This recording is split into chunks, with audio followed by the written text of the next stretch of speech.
या जातीचा सरकारकडे व्हाईट पेपर आहे का? माझा प्रश्न क्रमांक 1 की सरकारकडे व्हाईट पेपर आहे का? ते समजा ह्या आमच्या 400 जाती आहेत. या 400 जातीपैकी या जातीचे एवढे पोरं शिकले, या जातीचे एवढे पोरं शिकले, या जातीचे एवढे पोरं शिकले. त्यांची लोकसंख्या माहीत आहे का? नाही, लोकसंख्या माहीत नाही. किती पोरं शिकले हे माहीत नाही. किती लोकांनी नोकरी लागली हे माहीत नाही.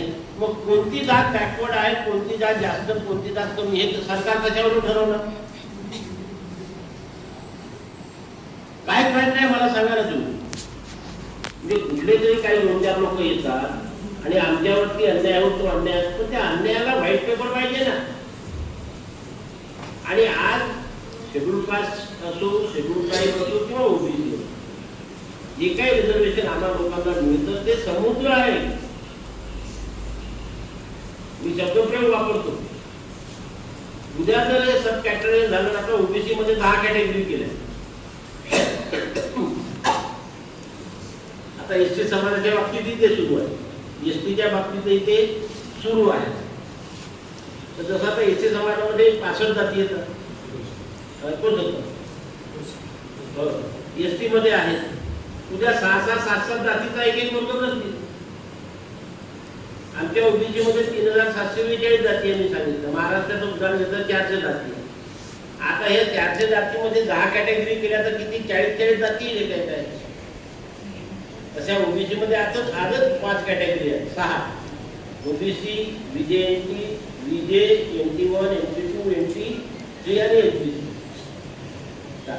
आता हे व्हीजे, NT1, NT2, NT3 सोडलं जे उर्वरित जाती आहे जवळजवळ 276-300च्या जवळजवळ, याचे 10 मध्ये विभाजन केले तर 30 जाती एका एका याच्यात येतील.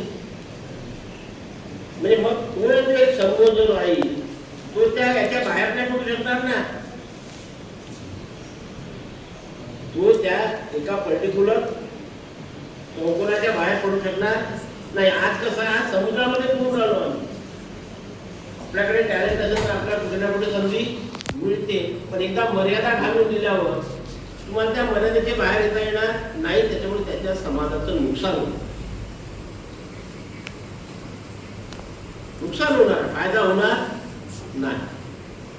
आणि मी मगाशी तसा प्रश्न केला की कोणत्या जातीला किती रिप्रेझेंटेशन मिळालं, प्रतिनिधित्व आहे. रिझर्वेशन म्हणजे प्रतिनिधित्व, याची आकडेवारी सरकारकडे आहे. आम्ही त्या आकडेवारीची मागणी करतोय ना. तुम्ही आम्हाला ती आकडेवारी दिल्याशिवाय हे कसं काय होऊ शकतं वर्गीकरण?